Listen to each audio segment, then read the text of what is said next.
ହେଇଛି लेंबू लंका दड़ा जोटा बाड़ी कंचा लंका आसी आलू चप झोड़ंग आलू भजा गोटे आलू पियाज भजा माछ भजा मिक्सचर पखाल भात पर ठीक है सबकि चलते टे टमाटो सॉरी लेंबू आ लंका दड़ी देवा माछ भजा संगे खाया बढ़िया टेस्टी लगे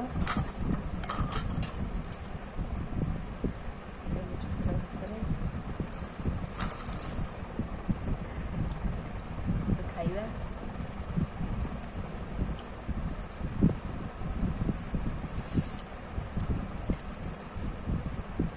आलू भजा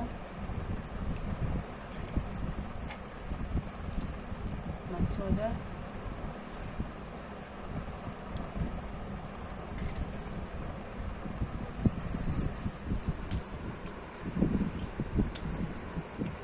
मिक्सचर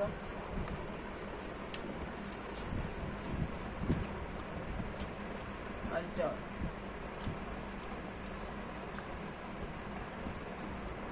झोड़ंग भजा